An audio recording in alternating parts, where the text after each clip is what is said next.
Please be seated.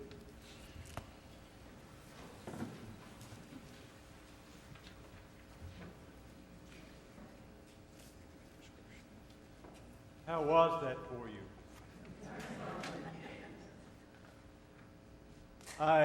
Last night I was the English reader, and I had a couple of folks reading along with me. I became aware of the challenge of doing this. You may have been a bit confused or disoriented or overwhelmed. I found myself being a bit overwhelmed, frankly, by the whole activity. But if you're doing it, if you're one of the readers, it's imperative that you focus.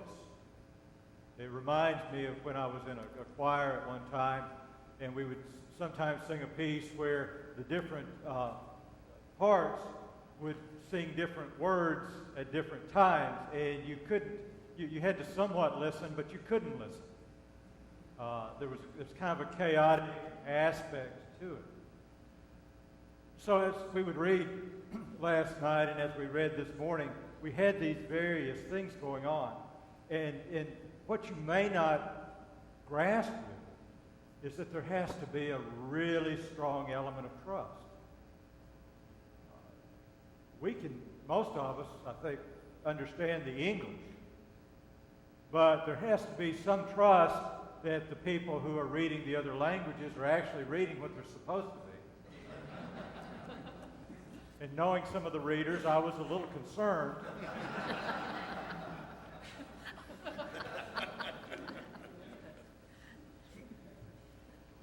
Because if they decide that they're just going to say something like, "Oh, Holy Night," over and over, excuse me, then, but there's somebody else in the congregation who knows what they're saying, then they pick that up, but the rest of us don't. So there's an element of trust that's involved in this endeavor as we begin to do it. But there's trust involved in everything we do.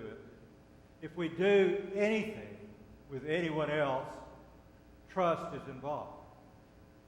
It's involved in our relationships with each other, one-on-one. We trust that the other person will live within certain parameters that we have agreed on, hopefully. Maybe even articulated, hopefully.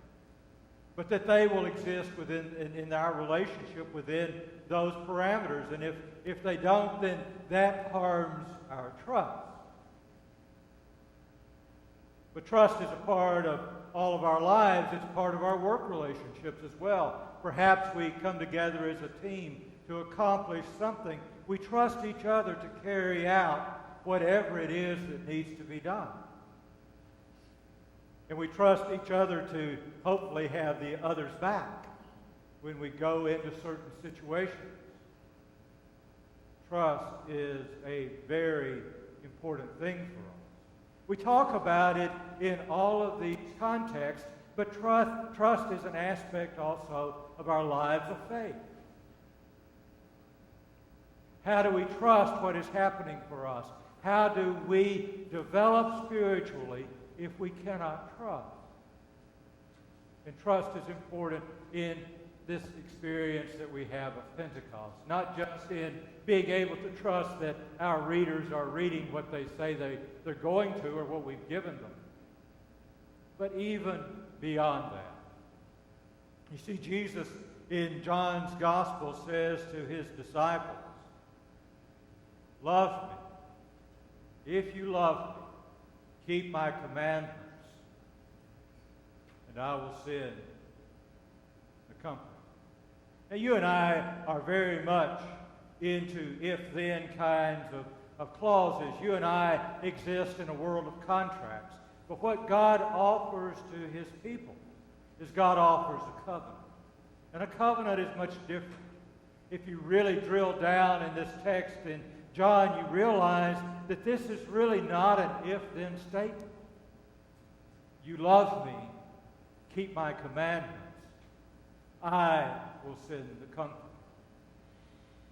I will be with you always, even until the ends of the earth. So that's what happens as this group of people gather together on this day that we now refer to as Pentecost.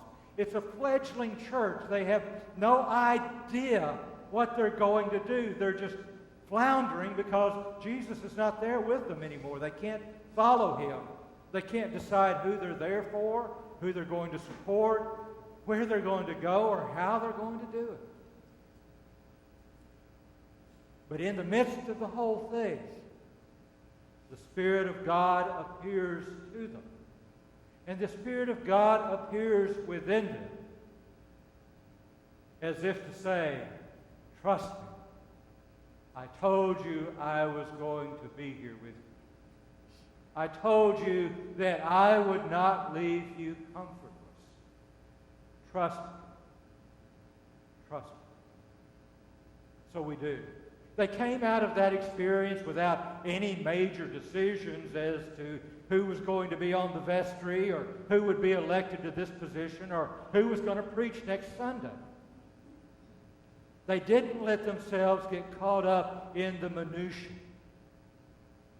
But the Spirit of God came to them, that same Spirit that moved over the earth and created and continued to create and continues to create in us, became manifest in them.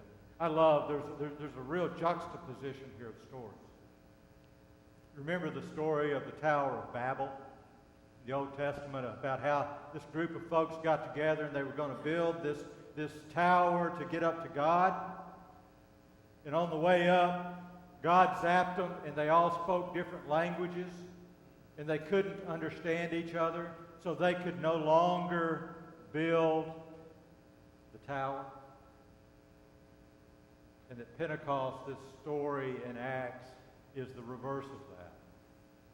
It's about God coming down to humans.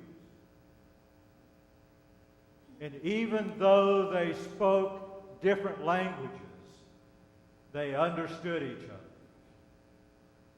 Now the church could be. This isn't, some folks like to refer to Pentecost as the birthday of the church.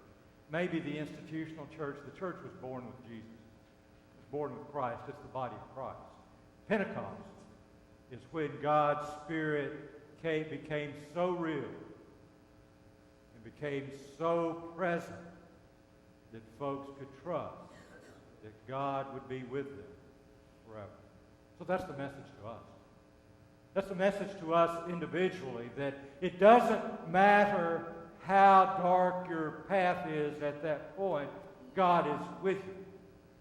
God's Spirit is with you. It doesn't matter if you don't feel God being around you at any particular time. God is there. And it is the message to God's people that we as God's people are always going to be infused with God's Spirit, regardless of where we are and what we're doing and how that's going to be. We may not have the answers, and we usually don't. We may be still discerning our direction at any given time, and usually we are.